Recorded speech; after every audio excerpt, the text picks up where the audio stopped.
E recebereis o Espírito Santo, para que sejais minhas testemunhas, por onde quer que passares, por onde quer que andares. E esta palavra, meus amados, minhas amadas irmãs, este Evangelho chegou até nós, chegou até esta geração, e Deus é conosco, o Deus verdadeiro, o Deus que criou o céu e a terra, o Deus que nos trouxe à existência. Ele é conosco para fazer com que nós possamos realizar a sua obra da mesma maneira, como aconteceu lá no início, com sinais, com prodígios, com maravilhas, para a honra e glória do Senhor Deus. Então é Ele que nos guarda, é Ele quem nos conhece, é Ele quem nos abençoa, é Ele que sabe o que é melhor para nós. Por isso nele nós podemos confiar e esperar. Seja qual for o problema que possamos passar, ou que você esteja enfrentando, seja qual for a situação que muitas das vezes nos acomete nesta vida, aleluia, Deus tem solução para todos os problemas, e Ele resolve por nós aquilo que nós não podemos resolver.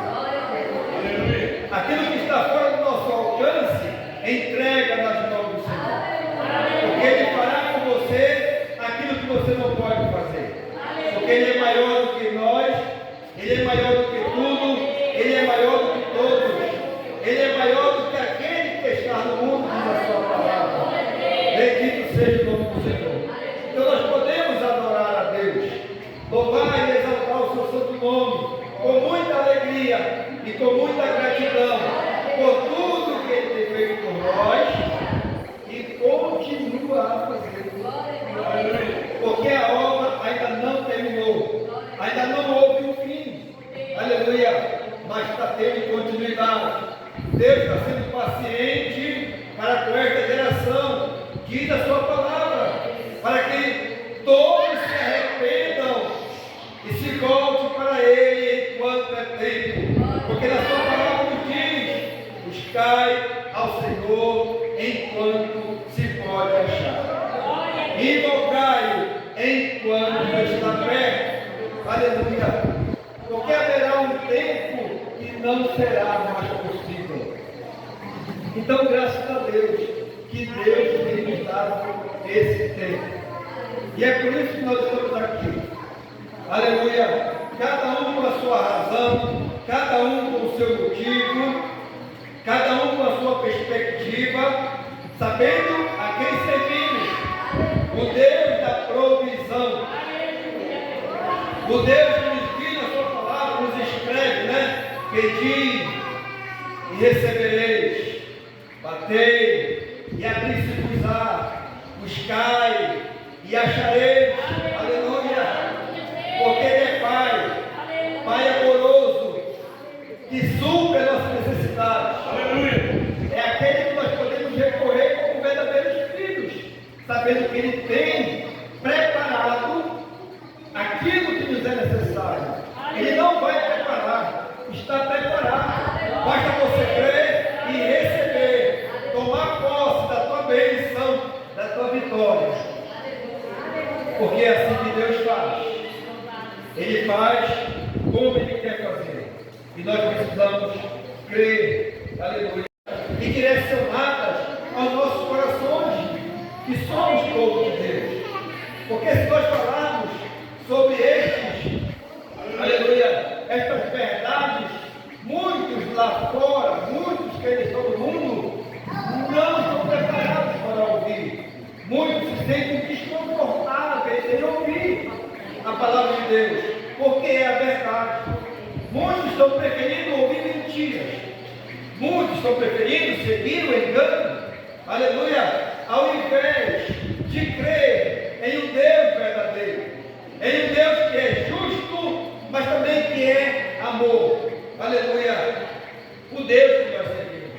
Então, infelizmente, ainda no tempo de hoje, são muitos aqueles que se encontram endurecidos, com o coração endurecido, com os ouvidos como se estivessem tapados,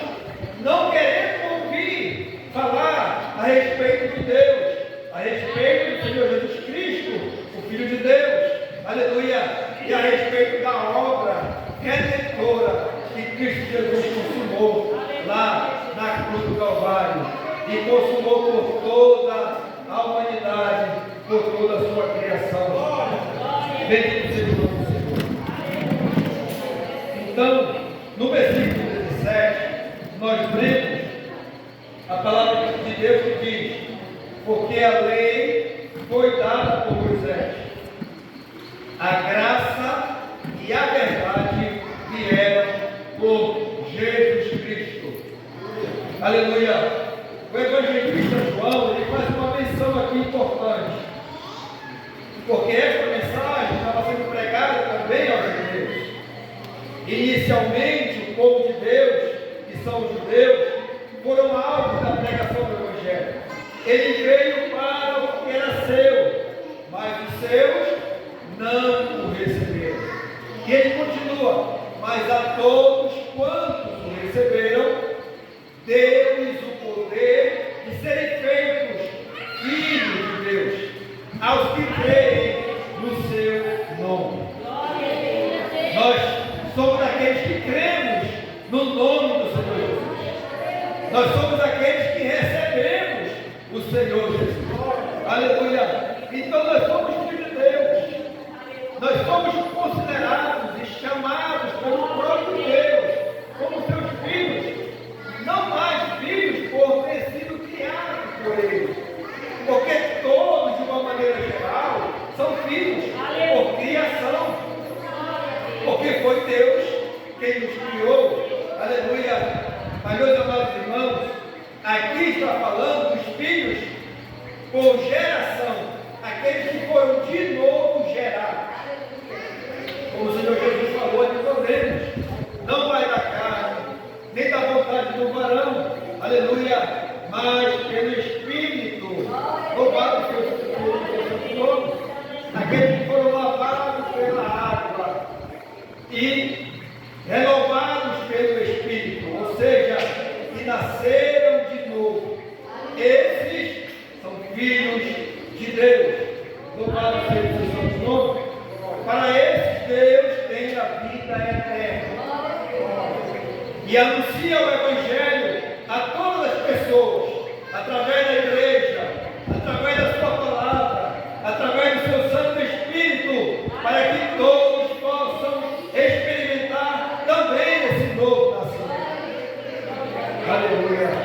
Mas como eu falei anteriormente, infelizmente muitos cegos pelo pecado, cegos pela ganância, cegos pelo materialismo, cegos pela incredulidade, cegos pela religiosidade, aleluia, que é resultado do segmento pagão, do segmento herege, aleluia, pois não provém das Sagradas Escrituras.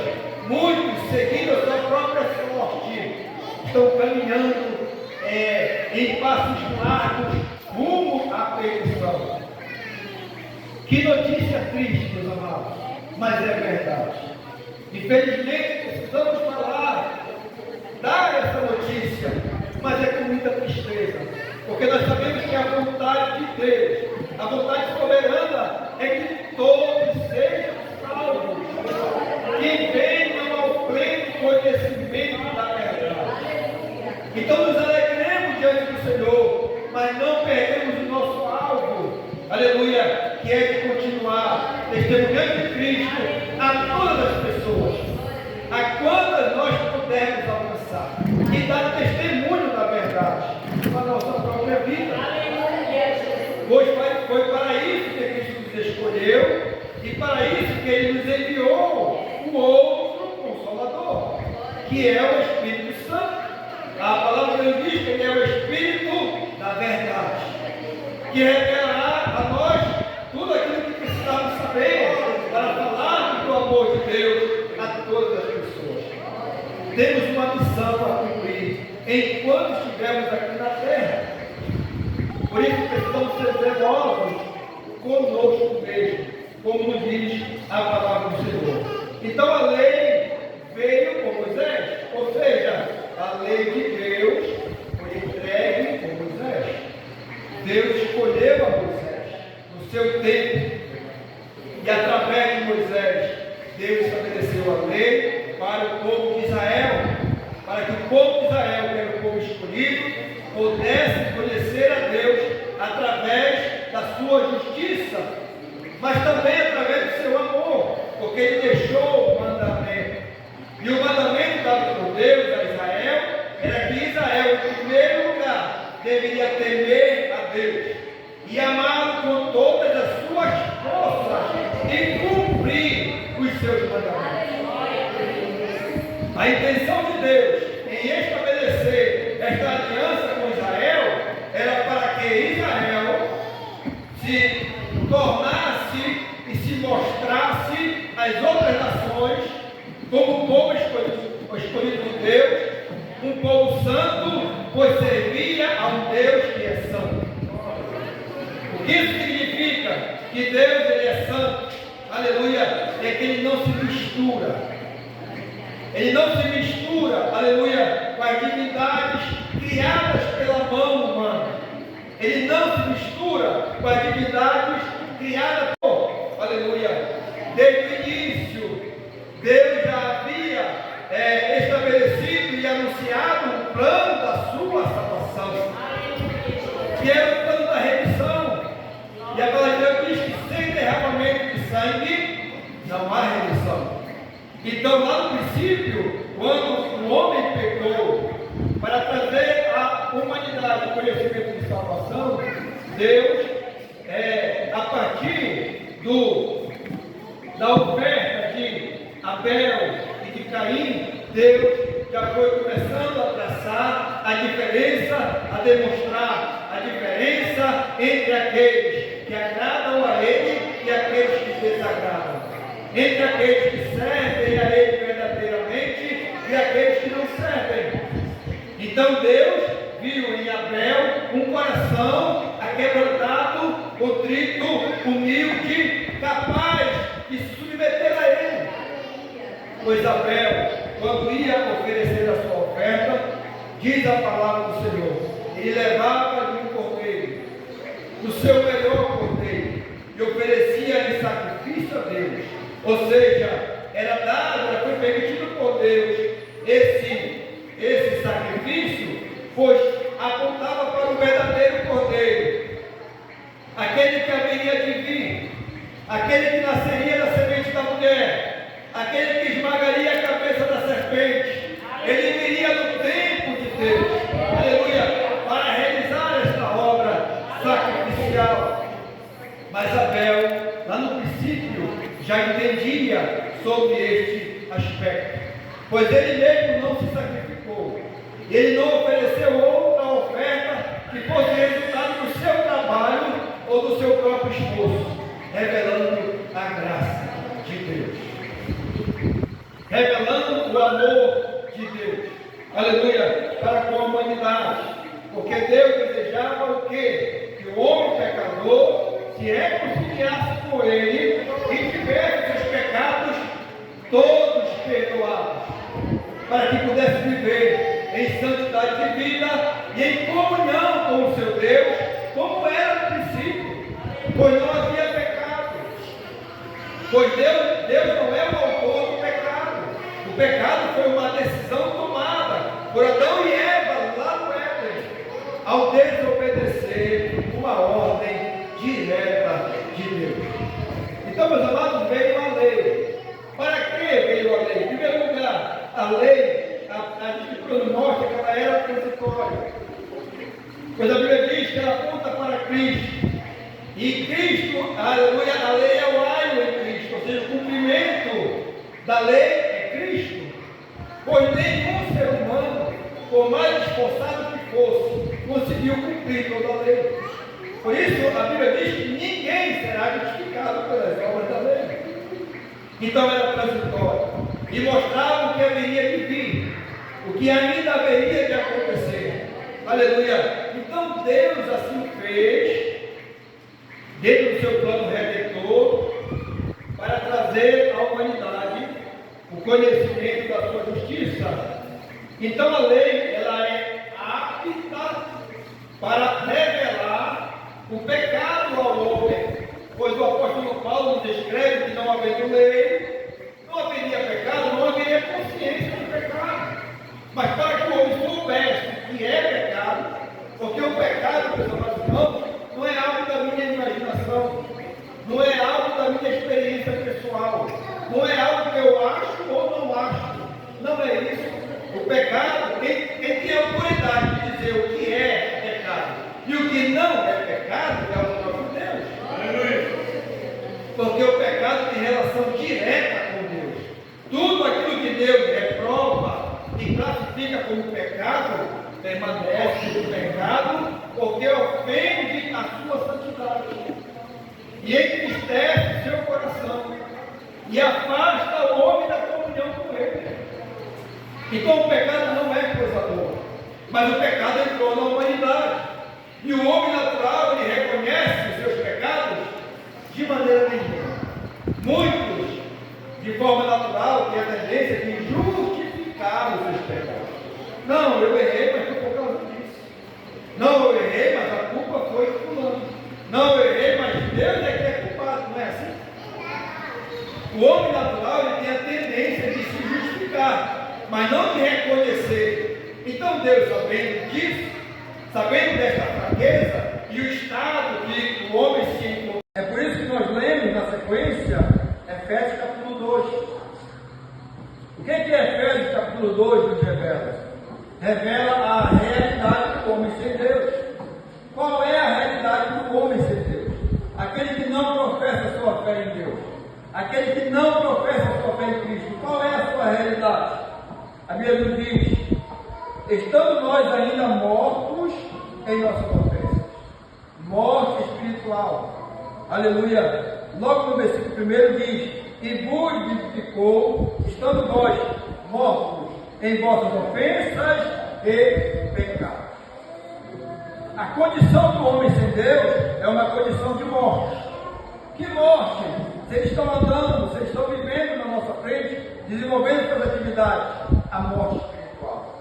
Aquela pessoa que se encontra morta espiritualmente não tem prazer de louvar a Deus, não tem prazer de orar a Deus, não tem prazer de entrar na presença de Deus, não tem prazer de ouvir a voz de Deus, aleluia, através da sua palavra. Por quê? Porque ela se encontra morta em seus delitos, em seus pecados. Pela fé, e isso não vem de vós, é dom de Deus. O que é que não vem de nós? A salvação. A salvação não vem do homem, é dom de Deus, presente de Deus. Aleluia. Porém, o homem precisa dar uma resposta a uma tão grande demonstração de amor e graça para com ele. Qual é a resposta? É crer. Porque a palavra de Deus diz que aquele que não crê, ele está condenado. Ou seja, ele permanece no estado que ele se encontra. Não é Deus que o está condenando, porque o que Deus está fazendo é salvando, o que Deus está oferecendo é salvação e não condenação, mesmo nós sendo pecadores, mesmo nós estando mortos em nossos delitos e pecados. Ele veio para nos trazer salvação, ou seja, vida e vida em abundância, nos tirando do estado de morte e nos colocando no estado de vivos em Cristo Jesus. Aleluia. E o último texto que lemos, lá em Tito, também nos fala porque a graça de Deus se há manifestado, trazendo salvação a todos os homens. E o que é que ela nos traz? Ensinando-nos que, renunciando à impiedade e às concupiscências mundanas, vivamos neste presente século sóbria, justa e piadosa. Meus irmãos, para nós concluirmos essa ministração, nós podemos apenas observar, nós podemos guardar em nossos corações. No Evangelho de João, nós estamos vendo, nós estamos lendo ali e ouvindo a respeito da importância e da necessidade do conhecimento da graça e da verdade. Efésios capítulo 2, nós estamos ali observando e recebendo a revelação não somente da importância, mas da necessidade, aleluia, da finalidade, do porquê que a graça se manifestou, se revelou, aleluia, para nos trazer a salvação.